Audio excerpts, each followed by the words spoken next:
नमस्कार प्यारे साथियों, मैं मनीष कुमार आप सभी का स्वागत करते हैं ज्ञान लूट पर। तो आज पढ़ेंगे हिंदी के मोस्ट इम्पोर्टेंट ऑब्जेक्टिव क्वेश्चन जो बार बार बोर्ड एग्जाम में पूछे जाते हैं, जो ये वायरल प्रश्न है। ठीक है, तो आज हम उसी पर डिस्कस करने वाले हैं। तो आइए पढ़ते हैं क्वेश्चन। अवलूर के पास किसी गांव की रहने वाली कौन है? मगम्मा है या लेखक है, लक्ष्मी है या आरती है? अवलूर के पास किसी गांव में जो रहता है, कौन रहता है? मगम्मा रहता है। कौन है? मगम्मा। मगम्मा जो है एक, उसका कार्य है दही बेचना। क्या करती है? दही बेचती है जाके शहर में, बेंगलोर शहर में। ठीक है। मगम्मा जिसकी बहू का नाम क्या था? अ, जिसका बहू का नाम शायद, मगम्मा के साथ चार परिवार था। हाँ, चार परिवार थे। एक मगम्मा था, उसका बेटा था और उसका बहू था, और एक उसका था पोता। ठीक है। और बारिश होते देख किसे लग रहा था जैसे इस बार भी बाढ़ आएगी? तो किसे लग रहा था? लक्ष्मी को। किसे? लक्ष्मी को। लक्ष्मी जो है ढहते विश्वास का एक पात्र है। ढहते विश्वास जो कहानी है ना, उसका क्या है? पात्र है। लक्ष्मी का पति का नाम क्या है? लक्ष्मण, जो कहाँ काम करता है? कोलकाता में। ठीक है। लक्ष्मी का जो घर है किस नदी नहीं, बांध के किनारे था? देवी। किस बांध के किनारे? देवी। ठीक है। लक्ष्मी का जो है परिवार, जो पहले का जो था, ससुर सभी बोल सकते हैं, तो उसके लिए कितना जमीन छोड़ के गया था? 1 बीघा। कितना? 1 बीघा। सिखों के पांचवें गुरु कौन है? सिखों के पांचवें गुरु, तो सिखों के पांचवें गुरु किसके बोलते हैं? गुरु अर्जुन देव। किसको? गुरु अर्जुन देव को। और सिखों के सबसे पहले गुरु कौन थे? गुरु नानक। कौन थे? गुरु नानक। और सिखों के 10वें गुरु, गुरु गोविंद सिंह। कौन थे? गुरु गोविंद सिंह। लेखक सुजाता रचयिता कहानी का नाम क्या है? सुजाता जो लेखक है, उसने किस कहानी को लिखा है? तो उसने किस कहानी को लिखा है? नगर। किस कहानी को लिखा है? नगर कहानी को। मंगू किस समय से पागल था? मंगू किस समय से पागल था? तो वे जन्मजात पागल था। कब से? जन्म से ही मंगू क्या था? पागल था। नाखून क्यों बढ़ते हैं? ये रचयिता कौन है? तो नाखून क्यों बढ़ते हैं, इसका रचयिता कौन है? नलिन बिलोचन शर्मा। कौन है? नलिन बिलोचन शर्मा। तो ये 6 क्वेश्चन। आइए देखते हैं अब आगे का प्रश्न। ठीक है। अब देखते हैं क्वेश्चन नंबर 7 को। क्वेश्चन नंबर 7 में क्या बोला गया है? बिस्मिल्लाह खां कौन सा वाद्य यंत्र माना गया है? कौन सा वाद्य माना गया है? तो कौन सा वाद्य? बिस्मिल्लाह खां क्या बजाते थे? शहनाई। क्या बजाते थे?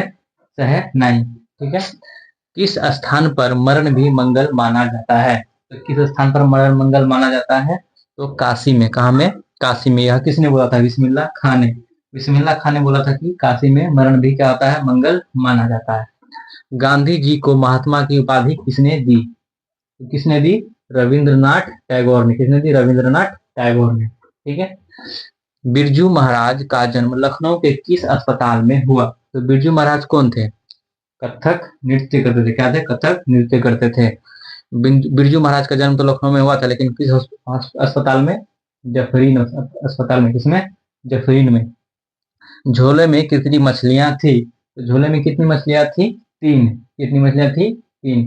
ये किस कहानी में है? मछली कहानी में है, जिसमें लेखक के पिता उसे बाजार ले जाते हैं और उसे मछली खरीद कर देते हैं। जिसमें 2 जिंदा थी, एक क्या था? मरा हुआ था। क्या था? मरा हुआ था। ठीक है। एथेंस किस महादेश में है? तो एथेंस किस महादेश में है? यूरोप में। कहाँ पे है? यूरोप में। ऑप्शन डी क्या होगा? यूरोप में। आप लोग सभी क्वेश्चन देखिए, सभी क्वेश्चन मोस्ट इंपॉर्टेंट है। आइए देखते हैं क्वेश्चन नंबर अब 13 को। अब देखते हैं क्वेश्चन नंबर 13। क्वेश्चन नंबर 13 में क्या बोला गया है? वाराणसी के पास दारिस नामक सोने के सिक्के से भरा घड़ा किसे मिला था? तो सोने से भरा सिक्का जो घड़ा जो मिला था, किसे मिला था? रॉबर्ट क्लाइव को, या लॉर्ड कार्नवालिस को, या वॉरेन हेस्टिंग को, या सर जॉन सोर को? तो किसे मिला था? वॉरेन हेस्टिंग को। किसे मिला था? वॉरेन हेस्टिंग को। क्या मिला था? दारिस नामक सोने से भरा घड़ा क्या मिला था? और इससे और एक क्वेश्चन आ सकता है, सोने से जो भरा घड़ा मिला था दारिस नामक, तो कितना मिला था? 172। कितना? 172। ठीक है। प्रत्न मानव का अर्थ क्या है? प्रत्न मानव का अर्थ क्या है? आधुनिक मानव, या मध्यकालीन मानव, या धार्मिक मानव, या प्राचीन मानव? तो क्या है इसका मतलब? प्राचीन मानव प्रत्न मानव का अर्थ है। ठीक है। मैक्स मुलर का जन्म आधुनिक जर्मनी में किस नगर में हुआ था? तो मैक्स मुलर का जन्म कहाँ हुआ था? डेसाउ नगर में। कहा में? डेसाउ। मैक्स मुलर को संस्कृत का विद्वान भी माना जाता है। समझे? तो मैक्स मुलर को संस्कृत का विद्वान माना जाता है। भारत किसकी भूमि है? तो भारत किसकी भूमि है? पश्चिमन, या वैदिक धर्म की, या लैटिन संस्कृति की, या सीरियाई संस्कृति की? तो किसका है? ब्राह्मण या वैदिक धर्म की। ठीक है। नाखून का बढ़ना मनुष्य के किस वृत्ति का परिणाम है? किस वृत्ति का परिणाम है? मानवीय वृत्ति या पाश्विक वृत्ति का या उदार वृत्ति का या इनमें से कोई नहीं। तो किसका वृत्ति है? पाश्विक। पाश्विक वृत्ति का परिणाम है। पाश्विक मतलब पशुता। हमारा नाखून किसको दर्शाता है? पशुता को दर्शाता है। तो आइए देखते हैं क्वेश्चन नंबर आगे को। ठीक है, अब देखते हैं क्वेश्चन नंबर 18 को। बाबा साहेब भीमराव अम्बेडकर का जन्म किस परिवार में हुआ था? तो बाबा साहेब भीमराव अम्बेडकर का जन्म किस परिवार में हुआ था? ब्राह्मण, क्षत्रिय, दलित? किस परिवार में हुआ था? दलित परिवार में। बहादुर शीर्षक पाठ के लेखक के बड़े लड़के का क्या नाम था? तो बहादुर पाठ का जो शीर्षक था, उस लेखक जो था, उसका बड़े लड़का क्या नाम था? किशोर। क्या था? किशोर। बहादुर को जो डंडे से मारा करता था, कौन मारा करता था? किशोर ही मारता था। बहादुर का अगर पूछ ले बहादुर का असली नाम क्या था, तो दिल बहादुर था। क्या था? दिल बहादुर।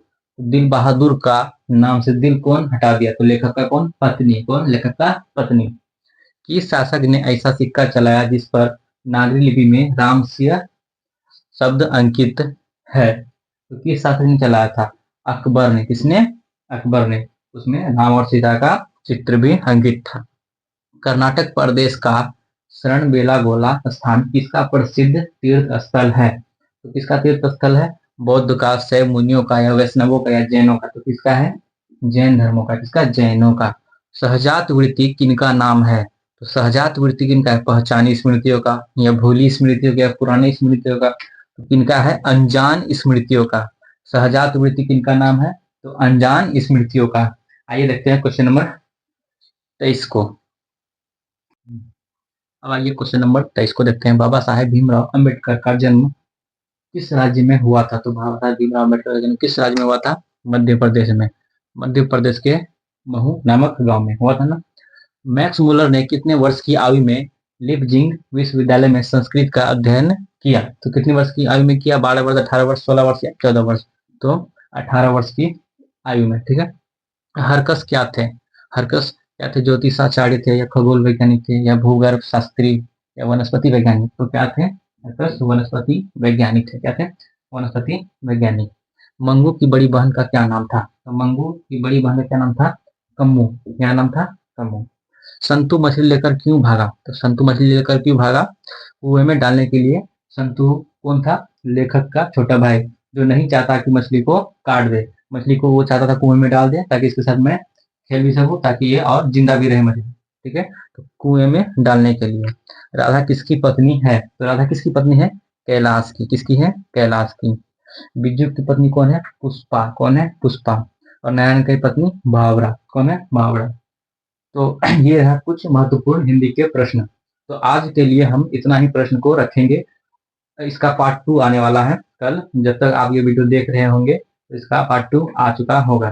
तो अगर ये वीडियो का आपको अच्छा लगा तो लाइक, सब्सक्राइब एंड शेयर जरूर कीजिए। तो देखिए इसका सेकंड पार्ट, उसमें भी मोस्ट इंपोर्टेंट क्वेश्चन रहेगा, और हिंदी के ग्रामर से भी क्वेश्चन रहेगा। इसमें जो क्वेश्चन था ज्यादातर था बुक्स से, कहानियों से। इसमें जो क्वेश्चन था उसमें ग्रामर से भी रहेगा और बुक से मिक्स रहेगा। तो मिलते हैं अगले वीडियो में। आज के लिए धन्यवाद।